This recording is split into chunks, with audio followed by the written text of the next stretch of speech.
हो गया start. Hi everyone, मैंने अभी एक इंस्टीट्यूट स्टार्ट किया है, आईबीडी सिविल इंजीनियरिंग इंस्टीट्यूट, जिसमें हम जितने भी फ्रेशर्स इंजीनियर आते हैं उनके लिए ट्रेनिंग प्रोवाइड करेंगे, या फिर जो भी काम करते हैं, कुछ टाइम जिनको काम करते हो गया है तो उनको भी उनका एक नॉलेज बढ़ाने के लिए भी हम काम करते हैं। तो मैं थोड़ा अपने बारे में बताना स्टार्ट करता हूँ।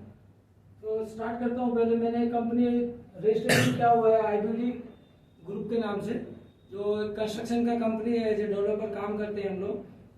दूसरा एक है अपना IBD homes real estate management, जिसमें हम जितना भी प्रॉपर्टी रहता है इसको रीसेल करते हैं या रेंट पे भी देते हैं। तीसरा बात करें तो एक आईबीडी सुपर इंटीरियर के नाम से है, जो एक वेबसाइट बेस है, और वेबसाइट के लिए अभी हम काम कर रहे हैं। वेबसाइट जैसे बनेगा तो ये ऑनलाइन काम करेगा, आप अपने घर से किसी भी वेंडर या कॉन्ट्रैक्टर को कॉन्टेक्ट कर सकते हैं और अपना काम करवा सकते हैं। फोर्थ आता है, मैं एक सिविल इंजीनियर हूँ, अभी एक करंटली काम कर रहा हूँ प्रोजेक्ट पे, जो मल्टी स्टोरी बिल्डिंग है। एंड फिफ्थ पे आता है ये अपना ट्रेनिंग इंस्टीट्यूट, जो अभी मैंने स्टार्ट किया है। उसके बाद में आता है Samina Rashid foundation social work. ये सोशल वर्क के लिए मैंने काम किया है। ये फाउंडेशन मेरी मदर के नाम पे है, जो एक गरीब लोगों के लिए एजुकेशन और एक बिजनेस, जो गरीब लोग हैं उनके लिए एजुकेशन भी देगा, साथ में उनको फाइनेंशियल हेल्प भी करेगा। उसके बाद में आता है ऑथर, मैं एक civil engineering training book practical handbook भी लिख रहा हूँ, साथ में हेल्थ एंड वेल्थ के ऊपर भी एक बुक लिख रहा हूँ, जल्दी लॉन्च होने वाला है। उसके बाद में आता है इन्वेस्टर, मैं एक एज इन्वेस्टर भी काम करता हूँ। अभी बहुत सी ऐसी ऐप है जिनमें मैं अपना पैसा इन्वेस्ट करता हूँ और अच्छा ठीक ठाक उसका रिटर्न भी मिलता है। उसके बाद में आता है एजुकेशनिस्ट में मैं ऊपर वाले ने चाहे तो नेक्स्ट ईयर एक मिडिल स्कूल ओपन करने वाला हूँ, जो इंग्लिश मीडियम रहेगा, साथ में उसमें अपना इंडियन जो लैंग्वेज है ज़्यादा उन पर फोकस किया जाएगा और टेक्निकली बेस्ड रहेगा वो पूरा। उसके बाद में आता है अपना इंडस्ट्रीज मशीन एंड टूल, जितने भी हमारे कंस्ट्रक्शन में मशीन एंड टूल यूज होते हैं वो सब उसमें हम बनाने वाले रहेंगे। ये भी बहुत ही जल्द आपको मार्केट में देखने को मिलेगा। उसके बाद में आता है यूट्यूबर्स, मैं एक यूट्यूब पे भी अपना सब कंस्ट्रक्शन से रिलेटेड वीडियो डालता हूँ। लास्ट में आता है ब्लॉगर, जो उस पर ऑलरेडी मैं एक ब्लॉग बनाता हूँ कंस्ट्रक्शन के टॉपिक्स पर, जिसमें अपना जितना भी स्टेप बाय स्टेप कंस्ट्रक्शन का प्रोसेस होता है वो सब बात का। अभी स्टार्ट करते हैं हम अपना आईबीडी के सिविल इंजीनियरिंग ट्रेनिंग इंस्टीट्यूट के ऊपर। ये हमारे IBD civil engineering training institute है, जहाँ पे हम सिविल इंजीनियर्स को एक बेहतर कैरियर ऑप्शन देंगे जो भी हमें ज्वाइन करेगा। थर्ड, मैं एक कोर्स स्टार्ट करना चाहता हूँ, जो कोर्स में खुद भी अपनी लाइफ के लिए अप्लाई करता हूँ। You cannot change your futures, but you can change your habits or routines, and surely your habits or routine will change your futures. आप अपना बिना रूटीन और एक हैबिट्स के बिना आप अपना लाइफ चेंज नहीं कर सकते हैं। जितना आप रूटीन को अपनी लाइफ में लेके आएंगे, उससे आपका एज ए फाइनेंशियल ग्रोथ होगा, मेंटली भी ग्रोथ होंगे, आप फिजिकली भी आप उसको अगर फॉलो करेंगे तो फिजिकली भी आप फिट रह पाएंगे। अगर आप मॉर्निंग से अपना एक दिन शुरुआत अगर स्टार्ट करते हैं, अगर आपके पास कोई रूटीन नहीं है या फिर आपके पास कोई अच्छी हैबिट्स नहीं है, तो आपका पूरा दिन खराब जाता है।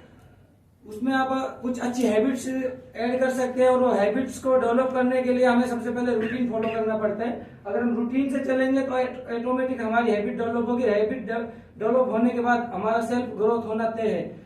तो सबसे पहले आदमी को अपना पूरा अगर लाइफ चेंज करना है तो उसमें रूटीन फॉलो करना चाहिए। सुबह से शाम तक मैं खुद एक रूटीन फॉलो करता हूँ। सुबह आदमी कोई भी अगर सुबह अर्ली मॉर्निंग उठता है और अपना दिन का काम स्टार्ट करना शुरू कर देता है, तो उसको एक तो जो अर्ली मॉर्निंग उठता है सुबह, तो उसको एक एक्स्ट्रा टाइम मिल जाता है कि औरों से जो भी और बाद में सब लेट उठते हैं उससे 1-2 घंटा उसको एक्स्ट्रा मिलता है पूरे दिन में काम करने के लिए। उसके बाद में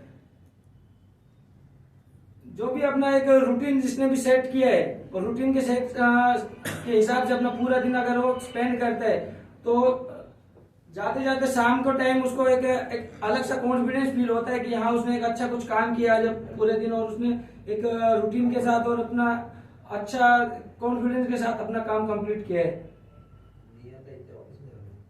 उसके बाद हम अब स्टार्ट करते हैं अपने कोर्स के बारे में, हम क्या क्या प्रोवाइड करने वाले सिविल इंजीनियर्स को। सबसे पहले हम जाते हैं इंजीनियर स्किल्स के ऊपर, सॉफ्ट स्किल्स के बारे में हम बात करते हैं। पहला आता है हमारा कम्युनिकेशन स्किल्स, जो हमारी लाइफ के लिए सबसे एसेंशियल स्किल्स है, जो हर एक के पास आना चाहिए। अगर कम्युनिकेशन स्किल्स है हमारे पास तो हम कभी भी किसी से भी कुछ भी काम करवा सकते हैं, चाहे वो कोई भी हो जाए। हमारा सबसे ज्यादा जरूरत पड़ता है साइड पे कॉन्ट्रैक्टर और सुपरवाइजर से। अगर हमारा कम्युनिकेशन स्किल्स अच्छा है तो हम उसको अच्छे से अपना जो भी काम है उसको एक्सप्लेन कर सकते हैं। एक्सप्लेन करेंगे तो सामने वाला समझ सकता है, जो से समझेगा तो हमारा काम ऑटोमेटिक हो सकता है। तो सबसे पहले अपने पास कम्युनिकेशन स्किल्स बेस्ट रहनी चाहिए। दूसरी पे आती है अपनी पर्सनालिटी डेवलपमेंट। पर्सनालिटी डेवलपमेंट भी एक मोस्ट इम्पोर्टेंट स्किल्स है, जो अगर हर इंजीनियर अपने अंदर लेके आता है तो सामने वाले, चाहे वो उसका सीनियर इंजीनियर हो, चाहे जूनियर इंजीनियर हो, चाहे अपना कॉन्ट्रैक्टर हो या सुपरवाइजर हो, तो सामने से जब कोई भी आपको बात करने के लिए आएगा कि सामने को लगना चाहिए कि हाँ बंदे के पास अच्छा पर्सनैलिटी है, अच्छे से वो बात करता है, एक अच्छा नॉलेज है उसके पास, एक अच्छा उसके पास ड्रेसेज है या यूनिफॉर्म होती है अपनी इंजीनियरिंग की। तो आपको एक अच्छे पर्सनैलिटी बना के रखनी चाहिए साइड पे। साथ में अगर जूते वगैरह अच्छे से डालेंगे, अपना हेलमेट लगा के रखेंगे तो सामने वाले के ऊपर एक अलग इंप्रेशन पड़ता है और वो आपकी बात को मानने के लिए मजबूर हो जाते हैं। उसके बाद में आता है अपना लीडरशिप स्किल्स। लीडरशिप स्किल्स हर एक के लिए इम्पोर्टेंट है। अगर हम सिविल इंजीनियर देखें तो हम किसी न किसी को लीड करते हैं, चाहे वो हमारा ट्रेनिंग इंजीनियर हो, चाहे वो सुपरवाइजर हो, चाहे वो कॉन्ट्रैक्टर हो। लीड करने मतलब सामने वाले को काम बताने, काम हमें करवाने हो किसी भी हालत में करवाने। तो हर किसी को काम करवाना है या सामने वाले से काम निकलवाना नहीं आता है, तो लीडरशिप स्किल्स के ऊपर भी हम काम करवाते हैं, जिससे जब चाहे हम अपने हिसाब से हैंडल करके काम करवा सकते हैं। उसके बाद में आते हैं प्रेजेंटेशन स्किल्स।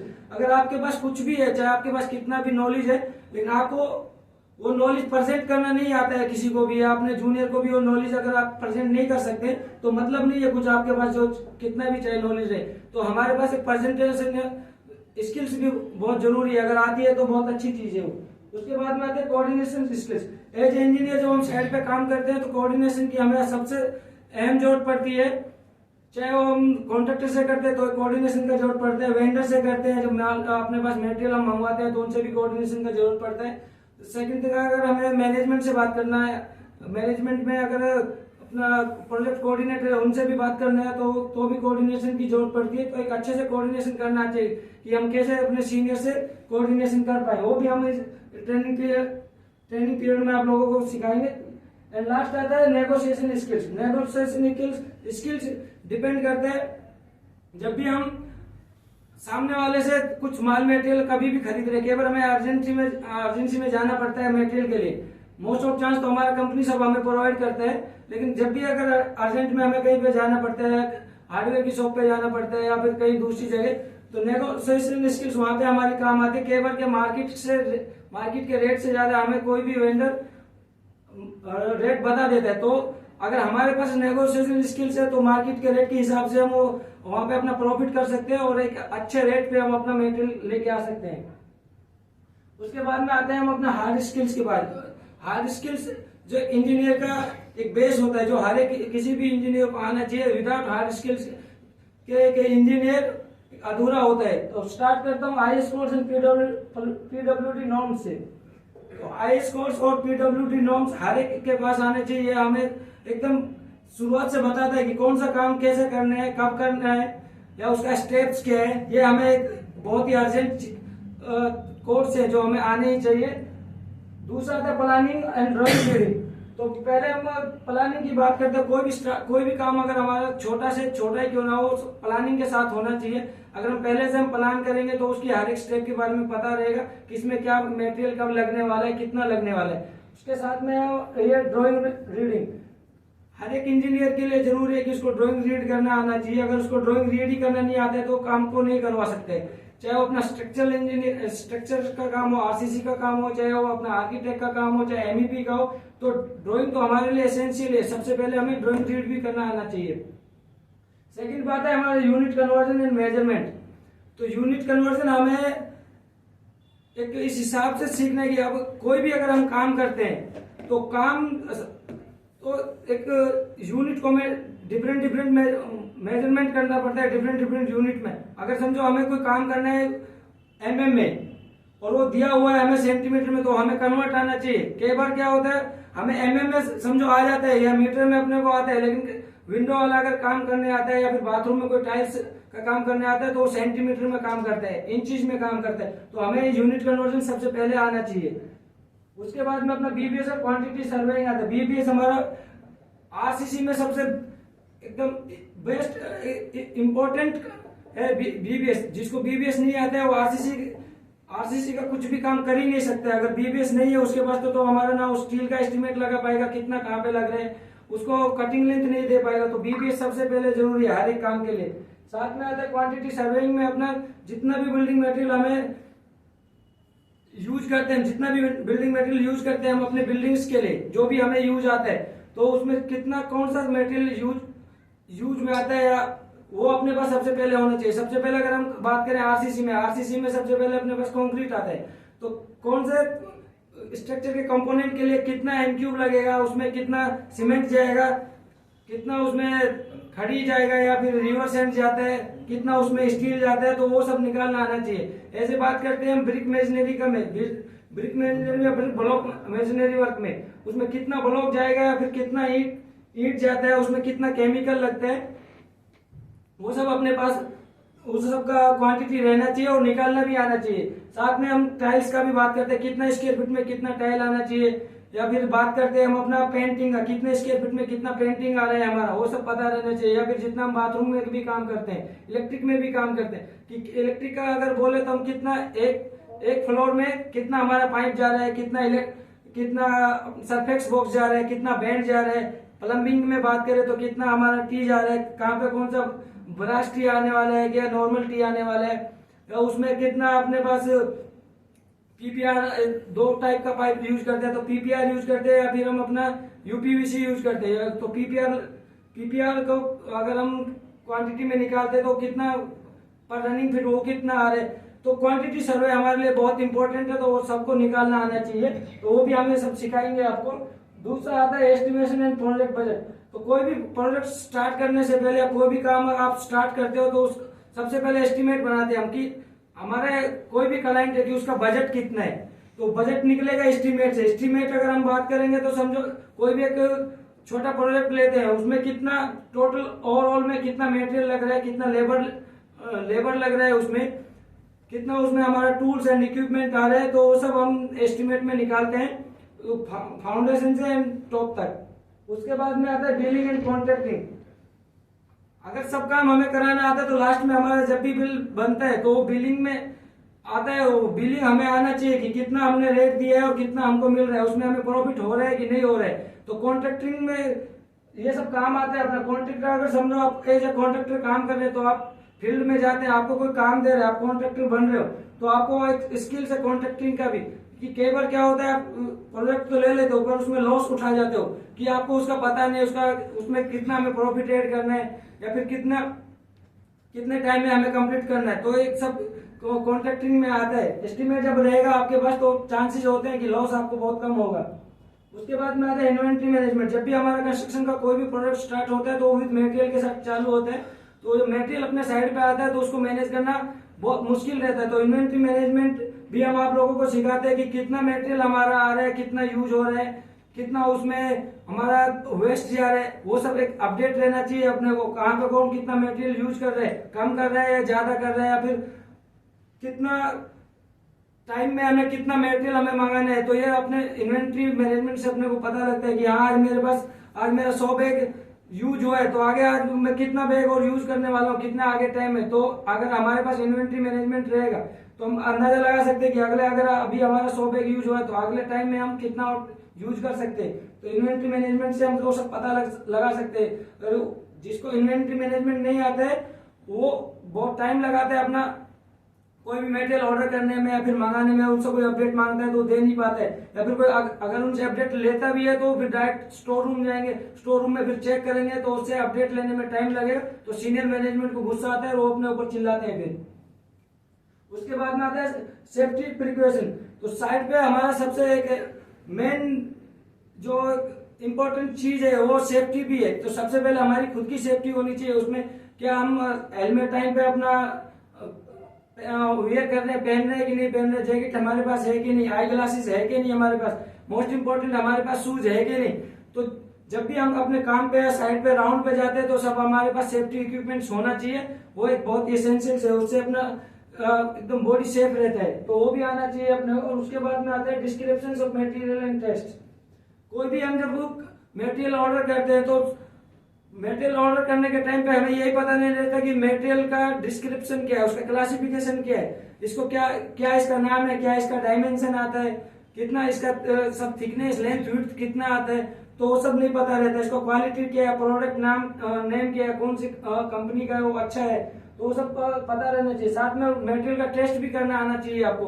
कोई भी मटेरियल अगर विदाउट टेस्ट के आप साइड पे रिसीव करेंगे तो बाद में आप जब यूज कर लेंगे तो उसमें बाद में यूज करने के बाद अगर आपको उसके डिफेक्ट का पता चलेगा तो वो डबल हमारा नुकसान होता है। एक तो मटेरियल का नुकसान हो गया, वेंडर वापस मटेरियल को लेगा नहीं, अगर दूसरा उसमें लेबर अपना कॉस्ट ऐड हो जाता है, मटेरियल कॉस्ट ऐड हो जाता है, तो अगर उसको फिर से ब्रेकिंग करेंगे तो ब्रेकिंग करने में भी लेबर लगता है। तो इससे अच्छा पहले हम कोई भी मटेरियल आता है साइड पे तो उसको रिसीव करने से पहले उसका क्वालिटी के बारे में एक बार चेक करें कि वो अच्छा है कि नहीं, हमारे स्टैंडर्ड के हिसाब से है कि नहीं। तो आगे चलते हैं हम अभी प्रोजेक्ट कंप्लीशन फेज। अभी प्रोजेक्ट पे आ जाते हैं कि प्रोजेक्ट हमारा स्टार्ट कैसे, कहां से कौन सा फेज रहता है। सबसे पहले आता है अपना प्रोजेक्ट इनिशिएशन। जो अपना क्लाइंट रहता है, चाहे बिल्डर रहता है, वो सोचता है कि हाँ ये प्रोजेक्ट है, मैं चालू कर स्टार्ट करूं कि नहीं करूं, ये प्रोजेक्ट अच्छा है नहीं अच्छा, ये सब चीज के बारे में वो डिस्कस करता है अपनी टीम से। उसके बाद में आता है सेकंड प्रोजेक्ट प्लानिंग।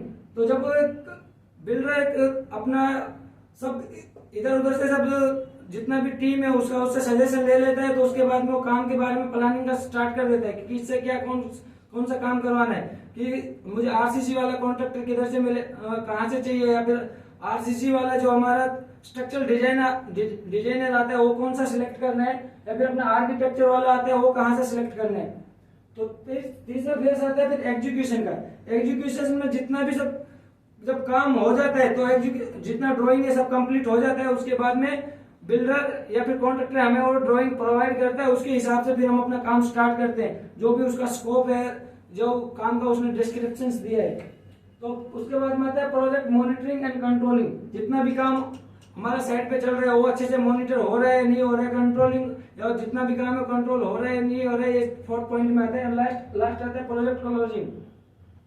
जब हम अपना पूरा काम कंप्लीट कर लेते हैं, पूरा आरसीसी हो जाता है, हमारा फिनिशिंग का काम हो जाता है, कंपाउंड का काम हो जाता है, हमारा जितना हमारा अंदर काम है, वाटर प्रूफिंग है, अपना इलेक्ट्रिक का है, प्लम्बिंग का, जितना भी सब पेंटिंग का काम, सब फायर का काम है, सब कंप्लीट हो जाए तो सोसाइटी को, सामने वाले क्लाइंट को जो हैंड ओवर करना रहता है, वो हैंड ओवर करने के बाद जब जितना भी उसका डॉक्यूमेंट्स प्रोसेस है तो उसके बाद में हमारा आता है प्रोजेक्ट क्लोजिंग।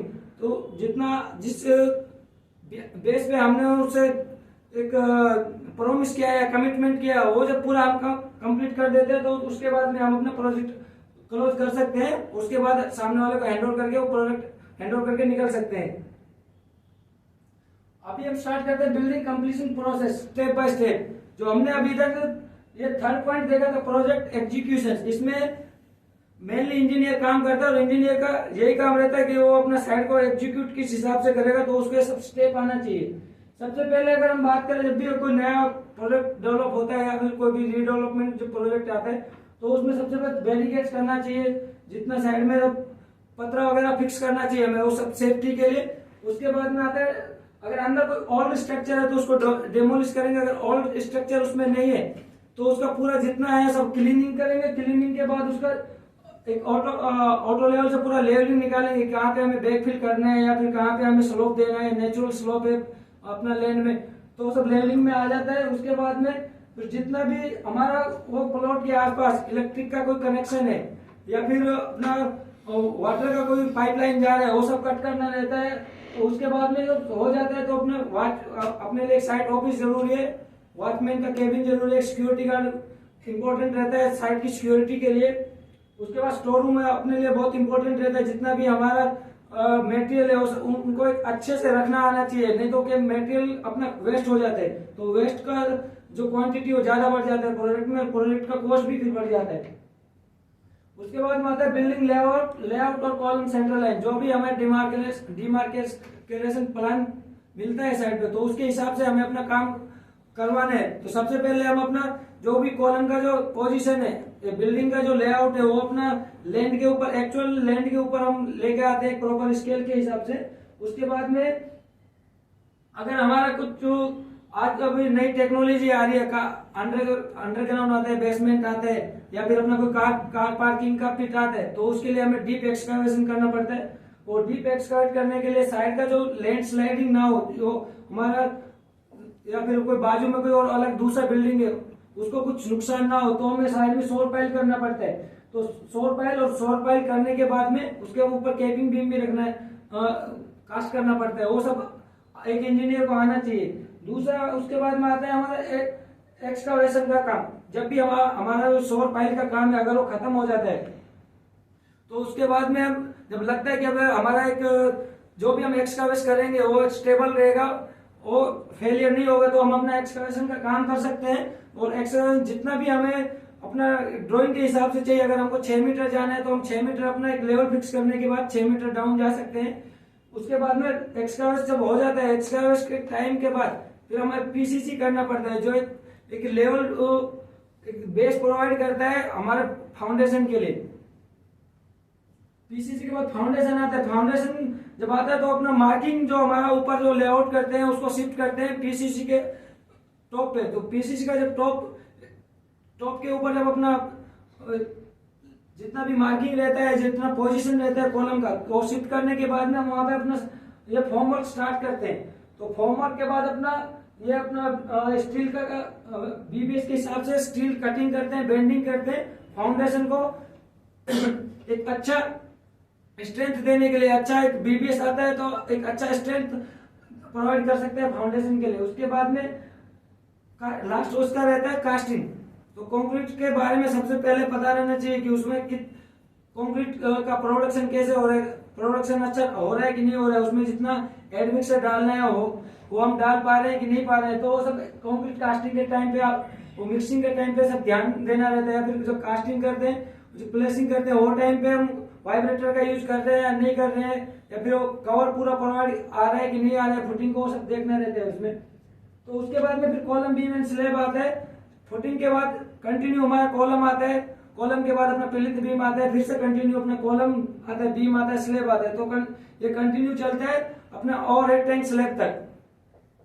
उसके बाद में आता है जब कॉलम सब अपना आरसीसी का जितना फ्रेम स्ट्रक्चर है जब खत्म हो जाता है, तो उसके बाद में हमारा अंदर का सिविल का वर्क हम स्टार्ट करते हैं। तो उसमें सबसे पहले हम करते हैं अपना मेजनरी वर्क करते हैं। मेजनरी वर्क में अपना पहले आता है एक तो ब्लॉक आता है, अपना सिपर्स ब्लॉक आता है। उसके बाद में ब्रिक मेजनरी आता है, रेड ब्रिक यूज करते हैं, जो सा भी आपको क्लाइंट बोलते हैं, बिल्डर बोलते हैं, वो आप यूज करेंगे साइड पे। उसके बाद में प्लम्बिंग का और इलेक्ट्रिक का प्लम्बिंग का काम स्टार्ट हो जाता है बाथरूम में। जैसे आपके बाथरूम का मेजनरी का काम खत्म होता है, उसके बाद आप प्लास्टर करते हैं, प्लास्टर के बाद आप अपना वाटर प्रूफिंग का कोटिंग करने के बाद बेस कोट कर सकते हैं। बेस कोट के बाद फिर अपना प्लम्बिंग का जितना भी ड्रेनेज लाइन है, प्लम्बिंग लाइन है, वो हम इंस्टॉल कर सकते हैं। उसके बाद अपना इलेक्ट्रिक का काम आता है। इलेक्ट्रिक में हम अपना सबसे पहले तो अपना स्लैब में आता है इलेक्ट्रिक का जितना भी पाइप हम फिटिंग करते हैं। उसके बाद मेजनरी वर्क होने के बाद वॉल में जितना भी पॉइंट हमारा है वो पॉइंट के हिसाब से हम वॉल में पाइपिंग डालते हैं। और पाइपिंग डालने के बाद में फिर अपना फ्लोरिंग में टाइल्स का फ्लोरिंग होने के बाद फ्लोरिंग में भी पाइप फिक्स करते हैं। उसके बाद हमारा पूरा इलेक्ट्रिक का काम कंप्लीट होता है। तो उसके बाद में आता है सबसे फिर जितना भी हमारा काम हो जाता है सिविल वर्क का, तो एंट्रेंस लॉबी आता है, जो मेन जो कंपोनेंट है बिल्डिंग का। कोई भी अगर आपके साथ क्लाइंट आता है विजिट पे, तो वो सबसे पहले देखता है कि इसका एंट्रेंस कैसा है, साफ सफाई है कि नहीं।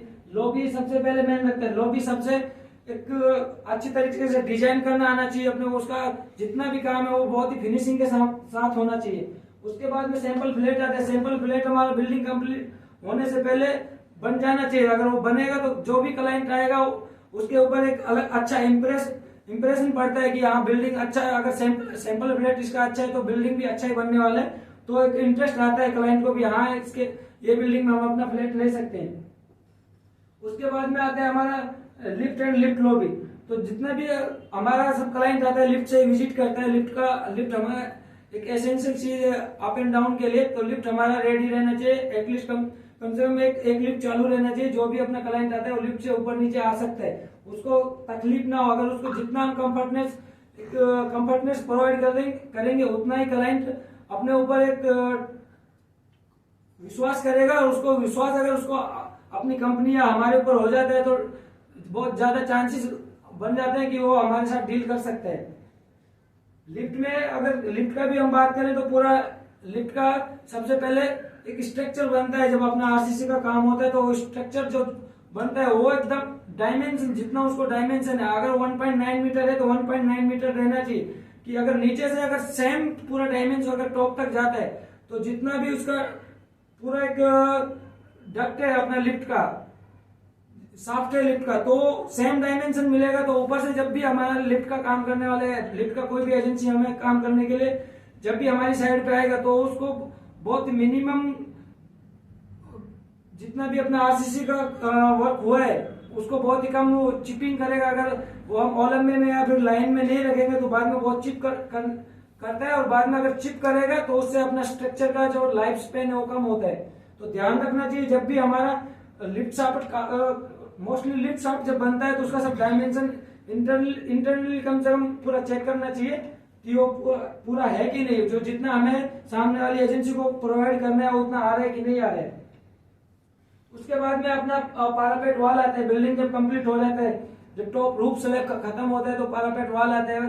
तो उसका कितना हाइट रहता है मिनिमम, अपना अभी बीएमसी के रूल के हिसाब से हम 1.5 हाइट रख रहे विदाउट वाटर प्रूफिंग। जब अगर वाटर प्रूफिंग को अगर ऐड करते हैं तो अपने को कम से कम 1.7 मीटर मिलना चाहिए। तो 0.2 मीटर अपना वाटर प्रूफिंग में भी यूज होता है जब भी बिग बेड लगता है। उसके बाद में फिर कंपाउंड वॉल आता है। कंपाउंड वॉल अपना ग्राउंड फ्लोर का जितना फिनिशिंग वर्क हो जाता है तो कंपाउंड वॉल एक अलग से आपको एक अलग लुक देता है। अगर आपका कंपाउंड वॉल अच्छा बना है और आपको डिटेल का पता है कि कंपाउंड वॉल में क्या लगने वाला है, इलेक्ट्रिक फिटिंग आ रहा है, कहाँ पे इलेक्ट्रिक फिटिंग आ रहा है, उसके ऊपर फ्लोर बेड आ रहा है या नहीं आ रहा है, उसमें जितना डिजाइन वो फॉलो हो रहा है नहीं हो रहा है, तो कंपाउंड वॉल के बारे में आपको सब नॉलेज रहना चाहिए। उसके बाद में कंपाउंड वॉल के बाद में अपना पेविंग टाइल्स आता है, साथ में ड्रेनेज भी आता है, एडब्ल्यूटी ड्रेन आता है, वो सब स्पेसिफिकेशन उसके बारे में आप लोगों को पता रहना चाहिए। उसके बाद में फिर मेन गेट आता है। जो भी हमारा मेन गेट जो भी मटेरियल में उसको बनाने वाले हैं, चाहे वो जीआई में हो चाहे एमएस में हो, तो उसका सब स्पेसिफिकेशन डिजाइन रहता है, वो सब आपको पता रहना चाहिए। लास्ट में आता है हमारा साइनेज बोर्ड। जब बिल्डिंग कंप्लीट हो जाते हैं तो कौन सा रूम, कौन सा सोसाइटी रूम या फिर कौन सा हमारा एक्सरसाइज रूम है, कहाँ पे हमारा एंट्रेंस लॉबी है, एंट्रेंस लॉबी के लिए एंट्री है, या फिर कहाँ से एग्जिट करना है, या कहाँ पे हमारा इमरजेंसी एग्जिट करना है हमने, या कहाँ पे हमारा स्टेयरकेस है, वो सब हमें बताते हैं। साइनेज की बोर्ड के हिसाब से हमें पता चलता है। जो अभी ये मेरा जो institute IBD civil engineer training institute, जितना भी अभी आपने बैक साइड में जो टॉपिक्स देखा है ये सब हम कवर करते हैं और एक स्पेसिफिकेशन और डीपली सब नॉलेज प्रोवाइड करते हैं। इसके आगे चलते हैं। फिर सिविल इंजीनियर का डे कैसा जाना चाहिए साइड पे। हम बिल्डिंग तो डिजाइन कर लेते हैं पर वो अपने खुद के दिन को डिजाइन नहीं कर पाता है कि उसको अपना पूरा दिन कैसे स्पेंड करना चाहिए या फिर उसको कैसा अपना पूरा दिन यूटिलाइज करना चाहिए साइड पे। तो सबसे पहले हम आते हैं साइड पे, तो स्टार्ट फ्रॉम अटेंडेंस। अटेंडेंस हमारे लिए सबसे एक जरूरी है कि इसके हिसाब से हमारा जो भी मंथ एंड में सैलरी आता है तो वो सबसे पहले जरूरी है, उसको हमें सबसे पहले टाइम पे लगाना चाहिए। और जितना हम पंक्चुअल रहेंगे उतना हमारा काम भी टाइम पे होगा, हमें साइड पे टाइम से आना चाहिए। उसके बाद में जैसे हम आप अटेंडेंस खत्म करते हैं तो हमें जरूरत पड़ता है कॉन्ट्रैक्टर से, सुपरवाइजर या सीनियर जूनियर इंजीनियर से बात करने के लिए कौन सा काम अभी हम चालू स्टार्ट कर रहे हैं, कौन सा काम में आपको कितना क्या लेबर लगने वाला है, वो लेबर है कि नहीं साइड पे, जो आपको टूल और मशीनरी यूज होने वाले वो साइड पे है कि नहीं, वो सब अपने सुपरवाइजर से और कॉन्ट्रैक्टर से बात कर सकते हैं, जिससे आप जो भी हमारा काम स्टार्ट होने वाला, स्टार्ट होने के बाद में वो रुके ना काम, उससे अपना लेबर वेस्ट होने से भी बचता है। जब भी उसके बाद आपको अपना वर्क एंड लेबर रिपोर्ट डालना रहता है कि आज हमारी साइड पे कौन सा, जब सब कॉन्ट्रैक्टर से आप बात कर लेते हैं कि कौन सा क्या स्टार्ट करने वाला है, तो आप अपने कंपनी के लिए जो भी आपका कॉन्ट्रैक्टर के लिए काम करें या फिर अपने बिल्डर के लिए काम करें, तो आप एक रिपोर्ट बनाते हैं, labour report and work report, क्या काम चल रहा है, कौन से काम में कितना लेबर है साइड पे, और वो अगर लेबर पूरा है या नहीं साइड पे, वो सब आप रिपोर्ट में डिटेल में लिखते हैं कि हाँ अगर ये हमारा काम है और अपने पास इतना लेबर है कि ये काम होगा या नहीं होगा। अगर अपने पास पूरा लेबर है तो हम अपने टारगेट को अचीव कर पाएंगे, अगर लेबर पूरा नहीं है तो अपने जो भी हमारा बिल्डर है या कंपनी है उसको हम इन्फॉर्म कर सकते हैं कि वो कॉन्ट्रैक्टर से बोल के अपना लेबर इंक्रीज करे और अपना काम जल्दी से खत्म करे। उसके बाद में आता है हमारा, ये सब टारगेट में आ जाता है, उसके बाद आता है पेंडिंग मटेरियल। जब हमारा सब रिपोर्टिंग हो जाता है, सब अपने सीनियर जो भी हमारे मैनेजमेंट से बात कर लेते हैं, तो मटेरियल आता है कि अब हमारा जितना हमने रिक्विजिशन सेंड किया हुआ है वो हमारा मटेरियल आ रहा है कि या नहीं आ रहा है साइड पे, वो सब वो जो जितना पेंडिंग मटेरियल है वो परचेज डिपार्टमेंट से फॉलोअप लेना है, उसके बारे में पूछना है कि कब तक ये मटेरियल आएगा, नहीं तो हमारा जितना भी सब काम चल रहा है साइड पे वो डिले हो सकता है।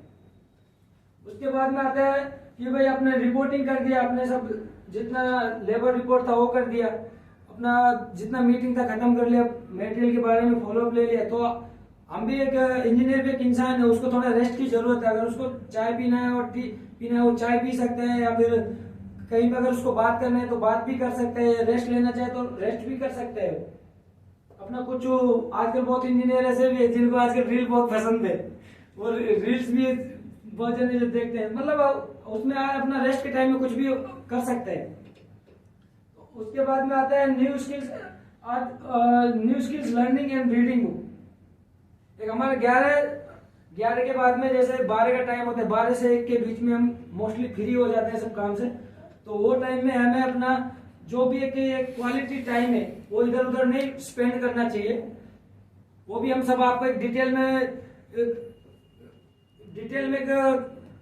डेफिनेशन उसका बताएंगे, एक्सप्लेन करेंगे कैसे आपको 1 घंटा अगर आपके पास है, 12 से 1 आप फ्री है, उसमें जो भी आपको टाइम मिलता है उसको कैसे यूज करना है, उसमें आप कौन सा स्किल सीख सकते हैं, या फिर कौन सा एक नया अपडेटेड कोई भी प्रैक्टिकल के ऊपर आजकल बहुत बुक्स आ रहे हैं वो आप पढ़ सकते हैं वो टाइम में। तो इससे जितना हम अपने आप को अपडेट करेंगे उतना हमारे कैरियर ग्रोथ के लिए भी अच्छा है। इसके बाद में आता है विजिट टाइम अराउंड। लंच के बाद हम कई बार विजिट नहीं करते काम पे, तो विजिट करना हमारे लिए, कंपनी के लिए तो है ही, काम के लिए है, लेकिन हमारे खुद के लिए, नॉलेज के लिए भी अच्छा है। अगर हम विजिट करेंगे टाइम पे तो हमें पता रहेगा कि कौन सा काम कहाँ पे हो रहा है, कितना हो गया कितना नहीं हो रहा है। या फिर अगर हम साथ में जाएंगे जहाँ पे काम हो रहा है तो उससे हमें एक प्रैक्टिकल नॉलेज मिलेगी, जो भी वो स्टेप बाय स्टेप जो होता है उस स्टेप के बारे में सब हमें पता रहेगा कि हाँ ये स्टेप के बाद ये होगा। अगर हम रिपोर्टिंग के बाद ऑफिस में आके बैठ जाते हैं तो यही पता नहीं लगता है कि कौन सा काम कितने स्टेप में खत्म होता है, तो अगर विजिट करेंगे तो सब पता रहेगा। उसके बाद में फुल डे अपना रिपोर्ट आता है, जितना भी हमने पूरे दिन काम किया हो, दिन में पूरा काम कितना काम हुआ है, जो हमने जो टारगेट सेट किया है वो काम हुआ है या नहीं हुआ है, वो सब रिपोर्ट डालते हैं। तो अगर आप पूरा दिन अगर साइड पे रहेंगे, साइड पे विजिट करते रहेंगे, कौन सा काम कहाँ पे चल रहा है, टाइम टू टाइम उसका अपडेट लेते रहेंगे, तो शाम को आप अपना जो टारगेट बनाया हुआ है उसको अचीव कर सकते हैं। तो जैसे रिपोर्ट हम सेंड करते हैं तो उसके साथ में हमें नेक्स्ट डे पे भी हमारा ध्यान जाता है कि कल हमारा कौन सा काम होने वाला है, फिर जो काम हमने आज अचीव नहीं किया है। कई बार क्या होता है मटेरियल नहीं आता है साइड पे, कई वजह होती है जो अपना मटेरियल साइड पे हम रिसीव नहीं कर पाते, तो कुछ काम बीच में अटक जाता है, तो नेक्स्ट डे कंप्लीट करने के लिए और सब रिक्विजिशन शीट देखना पड़ता है कि ये जो काम अटका है इसके लिए रिक्विजिशन शीट सेंड करना है, जितना हमें मटेरियल कम पड़ रहा है वो मटेरियल मंगाना है। नेक्स्ट वर्क जो अपना टारगेट दिन का अगर पूरा भी हो गया है तो नेक्स्ट डे के लिए जो नेक्स्ट डे का वर्क है उसके नेक्स्ट डे या फिर उसके 2-3 दिन के भी बाद जो काम होने वाले हैं, हमें कम से कम 3 से 4 दिन पहले जो भी मटेरियल ऑर्डर करते हैं तो सब शाम के टाइम हम वो सब अपडेट कर सकते हैं जितना भी हमें मटेरियल लगता है, तो लास्ट में आता है हमें नेक्स्ट डे वर्क प्लानिंग। समझो आज का काम हमारा सब खत्म हुआ, जितना भी सुबह से शाम तक, तो लास्ट में हमारा जो बचता है वो प्लानिंग बचता है। अगर हम 6 बजे तक अगर हमारा ड्यूटी है तो 5:30 तक हमारा सब काम खत्म होना चाहिए। उसके बाद में हमें नेक्स्ट डे के लिए प्लानिंग करना चाहिए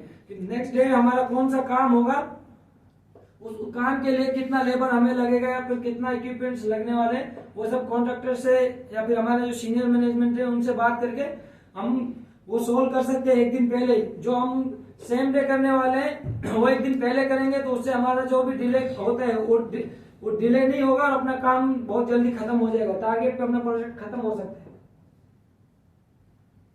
उसके बाद एक कोट आता है जिसमें मैं एक बहुत बिलीव रखता हूँ, कॉन्फिडेंस के umbrella can't stop the rain but can make us stand in rain. कि आपको स्टैंड, अगर आप बरसात में बारिश आ जाती है तो बारिश को आप रोक नहीं सकते, लेकिन अगर आपके पास छतरी है तो कम से कम वो बारिश में खड़े रह सकते हैं। ऐसे कॉन्फिडेंस भी हमारे लिए जरूरी है। तो confidence may not bring success but give us power to face any change in life. अगर हमारे पास कॉन्फिडेंस है तो हम कभी भी किसी से भी किसी भी टाइम पे बात कर सकते हैं, अपना जो भी प्रॉब्लम है वो शेयर कर सकते हैं, उसका और जितना भी हो उसमें एफर्ट्स लगते हैं वो एफर्ट्स को हम सामने वाले के लिए बता सकते हैं कि हाँ हमें ये काम करना है, इसमें इतना एफर्ट्स लगने वाले हैं, हमें इतना प्रॉब्लम आने वाली है चीज में। तो अगर आपके अंदर कॉन्फिडेंस नहीं है सीनियर से बात करने के लिए तो आप उसको अपने पास ही रखेंगे, और अपने पास रखेंगे तो अपना काम डिले होगा। अगर आपके पास कॉन्फिडेंस है तो टाइम रहेगा तो आप टाइम के साथ में आप अपने सीनियर से बात कर पाएंगे।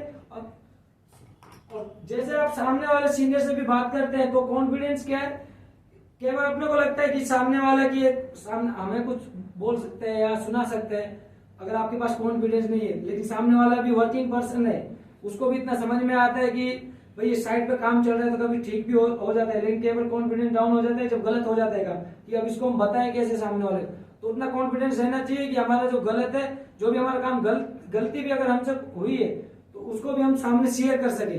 उतना कॉन्फिडेंस हमारे अंदर रहना चाहिए जिससे हम आराम से अपना जो प्रोजेक्ट को कंप्लीट करें। अगर कॉन्फिडेंस नहीं है तो हम खुद डिसीजन नहीं ले सकते अपने टाइम पे, तो डिसीजन नहीं ले सकते हैं तो फिर काम भी नहीं करा सकते हैं आदमी। तो कॉन्फिडेंस मेन चीज है। कॉन्फिडेंस हमेशा आदमी को बना के रखना चाहिए, चाहे वो उसकी कुछ भी कंडीशन हो, कितनी भी क्रिटिकल कंडीशन क्यों ना हो, फिर भी कॉन्फिडेंस उसको रहना चाहिए। उसके बाद में आता है सिविल इंजीनियर कैरियर ग्रोथ। अभी सबसे पहले स्टार्ट होता है अपने एक इंजीनियर का जो लाइफ स्टार्ट होता है कॉलेज से स्टार्ट होता है। एस्पायरेंट जब रहता है उसके बाद में कॉलेज जब खत्म कर लेता है, एज ए ट्रेन इंजीनियर काम करता है, महीने 3 महीने 6 महीने तक उसका ट्रेनिंग पीरियड रहता है। उसके बाद जूनियर इंजीनियर रहता है। उसके बाद में जूनियर तक तो ठीक है आ जाते हैं सब लोग, जूनियर तक कैसे भी करके आ जाते हैं, लेकिन आप लोगों के पास नॉलेज नहीं रहेगा, स्किल्स नहीं रहेगा, तो सीनियर इंजीनियर और प्रोजेक्ट इंजीनियर बनने के लिए आपको बहुत दिक्कत आती है। और इवन कई बार तो ऐसा होता है कि एक जूनियर इंजीनियर सीनियर इंजीनियर तक ही नहीं पहुंच पाता है कि उसके पास ना तो नॉलेज है ना स्किल्स है, और ना उसके पास वो कॉन्फिडेंस भी नहीं है। जो सीनियर जो इंजीनियर है उसकी जो रेस्पॉन्सिबिलिटी होती है उनको फुलफिल कर सके, तो फिर से कॉन्फिडेंस बहुत काम आता है हर जगह कि हाँ ये काम है। जो भी रेस्पॉन्सिबल बंदा, जितना भी रेस्पॉन्सिबल कोई भी इंजीनियर अगर रहेगा तो उसको जितना वो रेस्पॉन्सिबिलिटी निभाएगा, उसको जितने भी हमारा सीनियर मैनेजमेंट है वो उतना रेस्पॉन्सिबिलिटी देगा। अगर रेस्पॉन्सिबिलिटी को वो अच्छे से हैंडल करता है तो उसको कोई भी एक सीनियर इंजीनियर बनने से रोक नहीं सकते। तो उसके बाद में आता है कंस्ट्रक्शन मैनेजर। तो एक सीनियर इंजीनियरिंग के बाद पूरा उसके बाद अपना कंस्ट्रक्शन इंजीनियर आता है, कंस्ट्रक्शन मैनेजर, जो भी हमारा जितना कंस्ट्रक्शन साइट पे हो रहा है वो सब उसको हैंडल करता है। तो अगेन वही आता है कि अगर जिसके पास जितना नॉलेज रहेगा वो इतना लाइफ में ग्रो कर सकता है। उसके बाद प्रोजेक्ट मैनेजर और प्रोजेक्ट हेड, जो ओवरऑल प्रोजेक्ट हेड का कंस्ट्रक्शन मैनेजर जो सिर्फ उसका काम सिर्फ जो कंस्ट्रक्शन का हो रहा है, कंस्ट्रक्शन से रिलेटेड जो काम हो रहा है वो देखता है। लेकिन जो प्रोजेक्ट इंजीनियर रहेगा, प्रोजेक्ट हेड, वो प्रोजेक्ट से रिलेटेड जितना भी इशू है वो सब हैंडल करता है। उसमें चाहे हमारा क्लाइंट आ जाता है, क्लाइंट के साथ कोई इशू है तो उसको भी हम रिजोल्व करके देते हैं, या फिर एक्सटर्नल कोई प्रोजेक्ट से रिलेटेड कोई दिक्कत आ रही है, तकलीफ आ रही है, तो वो सब जितना भी डॉक्यूमेंट्स प्रोसेस है वो सब कंप्लीट करवा के देते हैं। और जो लास्ट में आता है अपना earning source of civil engineering. एक हमारा सिर्फ जॉब पीरियड रहता है कि ये जॉब से हमारे एक सिविल इंजीनियर है वो इतना कमा सकते हैं, उसका एक लिमिट होता है। मैक्सिमम इंजीनियर जो सीनियर इंजीनियर तक भी जाता है उसको 50 से अगर 60,000 तक भी कमाता है तो उसको जाने में 6 से 7 साल लग जाते हैं। लेकिन हमारा IBD civil engineering training institute उसको अदर सोर्स के बारे में भी बताएगा कि आप एज ए सिविल इंजीनियर के साथ साथ में और कौन सा काम कर सकते हैं। तो अगर अदर उसका सोर्स रहेगा तो उसको जितना भी साइड पे जो डिफिकल्टी अगर सामने वो डिफिकल्टी भी फेस करता है तो उसको आसानी से वो कर सकता है, क्यों उसके ऊपर मेंटली स्ट्रेस नहीं है कि उसका इनकम अगर यहाँ से समझो कोई काम गलत हो रहा है तो स्ट्रेस बढ़ता है तो काम भी नहीं करा पाता है कि यहाँ से अगर जॉब छूट गया तो दूसरा जॉब मिले ना मिले टाइम पे तो उसका खर्चा जो भी रहेगा एक्सपेंस कैसे चलेगा। अगर उसके पास दूसरा अर्निंग सोर्स है तो मेंटली फ्री रहता है, तो जो काम अगर गलत भी होने वाला रहेगा वो भी ठीक हो जाता है, क्यों जितना माइंड ठीक रहता है हमारा उसके हिसाब से हम काम कर पाते हैं आगे। उसके बाद आता है benefits of training courses. You will get training from experience teachers. अगर आप हमारा जो सिविल इंजीनियरिंग ट्रेनिंग इंस्टीट्यूट है अगर इससे कोई भी कोचिंग करता है तो एक एक्सपीरियंस इंजीनियर के साथ उसको ट्रेनिंग प्रोवाइड करेंगे जो उसके कैरियर ग्रोथ में काम आएगा। उसके सेकंड बात है get practical knowledge and experience. जो भी हम ट्रेनिंग कराएंगे वो एक प्रैक्टिकल बेस कराएंगे, नहीं कि थ्योरेटिकल। सबसे अर्जेंट चीज एक मेन चीज होता है कि प्रैक्टिकल आना चाहिए आदमी को। थ्योरेटिकल रहेगा तो वो तो थ्योरेटिकल तो हम अपना कॉलेज क्लासेस में भी पढ़ के आते हैं पर उनका कुछ मतलब नहीं रहते, तो प्रैक्टिकल अगर जितना सीखेगा उतना बेहतर है। उसके बाद में मेन चीज रहती है राइट डायरेक्शन। एक ब्राइट फ्यूचर के लिए राइट डायरेक्शन जरूरी है। अगर समझो आप कितने भी मेहनती, अगर आपको कोई गाइडेंस प्रोवाइड नहीं कर रहे तो आप कभी भी अपना लाइफ का गोल बना के रखा है तो आप वहां तक नहीं जा सकते हो।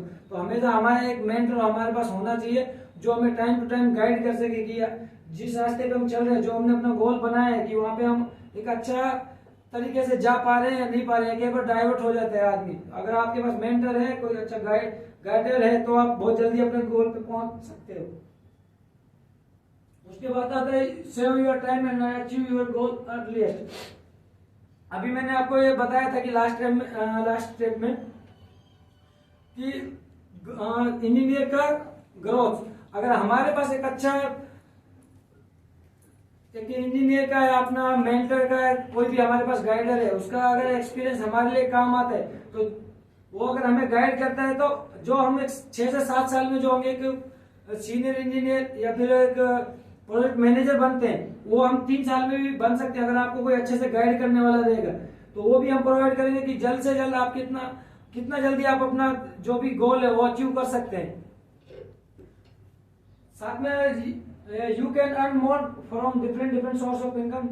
साथ में ये अगेन हम आपको इसको बताएंगे कि आप डिफरेंट सोर्स से आप अपना इनकम कैसे बढ़ा सकते हैं।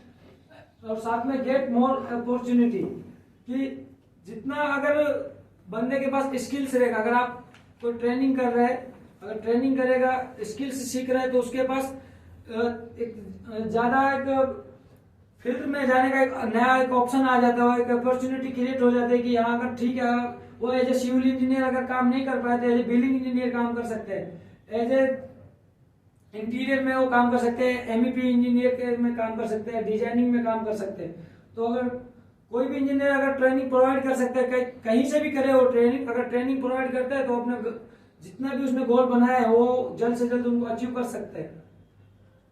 उसके बाद में आता है फी स्ट्रक्चर्स, जो हमारा ड्यूरेशन रहेगा, ड्यूरेशन ऑफ ट्रेनिंग ये 5 मंथ्स का रहेगा। लाइफ टाइम मेंटरशिप रहेगा, जो भी हमारा एक्सपीरियंस इंजीनियर है उनके साथ लाइफ टाइम आपको कहीं पे भी कोई भी प्रॉब्लम आती है तो हम उनको सोल्व करने का पूरा ट्राई करते हैं कि आपको कम से कम तकलीफ हो लाइफ को जीने के लिए, जो भी आपका कैरियर है उसमें कम से कम आपको दिक्कतें आए। हमने एक ऑफलाइन में प्रैक्टिकल ट्रेनिंग प्रोवाइड करते हैं, ऑनलाइन भी, और एक ई बुक भी। अगर आप ऑफलाइन अगर आएंगे तो उसका 14,500 है, जिसमें से 500 अपना रजिस्ट्रेशन ये 500 है, वो गलती से 5,000 हो गया है। तो उसके बाद आपको एक रिमेनिंग जो भी बचता है 14,500 में से अगर 5,500 आपका रजिस्ट्रेशन फी है, उसके बाद आपका 14,000 पड़ता है। 14,000 में से आप सिर्फ 65% पे करेंगे, सिर्फ 9,000, उसका जो 35% जो बचेगा, ये भी आप डबल इंस्टॉलमेंट में कर सकते हैं 4,500 में। तो उसके बाद जो हमारा जो 5,000 जो बचेगा बाद में 900, वो 9,500 के बाद वो आप आफ्टर प्लेसमेंट के बाद भी आप पे कर सकते हैं। जब आपका प्लेसमेंट हो जाएगा, आप कहीं पे भी ज्वाइन कर लेंगे, उसके बाद में आप वो पे करेंगे, जब तक वो 5,000 के बारे में हम आप कभी पूछेंगे नहीं। उसके बाद में हमारा ऑनलाइन ट्रेनिंग आता है। अगर समझो कोई ऑनलाइन करता है, आजकल ऑनलाइन प्लेटफॉर्म भी है, तो उनके लिए बहुत ही सस्ता है, अपना 2,500 है ओनली। उसके बाद हमारा ये तो मोड ऑफ वन टाइम है, इसमें कोई इंस्टॉलमेंट नहीं है, वो वन टाइम पेमेंट करेगा तो उसको पूरा जितना भी हमारा ऑनलाइन ट्रेनिंग का कोर्सेज है वो हम कंप्लीट कराएंगे। और एक अपना लास्ट में आता है ई बुक आता है। ई बुक में हमारा ये हार्ड कॉपी नहीं रहेगा, आपको एक डिजिटल मीडिया के सोशल मीडिया के थ्रू मिलेगा। उसमें हमारा जितना भी कोर्सेज है वो सब हम जितना भी उसका कंटेंट है वो उसमें लिखेंगे, और आप कहीं पे भी उसको रीड कर सकते हैं, पढ़ सकते हैं। ऐसा नहीं कि आपको कोई क्लास ज्वाइन करना है, वो अपने टाइम के हिसाब से आप वो सब कर सकते हैं। ये हमारा व्हाट्सएप का एड्रेस था, तो अभी चेंज हो गया है, हेरिटेज में आ गया है। ये लास्ट में थैंक यू लोगों ने जो अपना सुना है, उसके लिए आप दिल से धन्यवाद कहना चाहते हैं।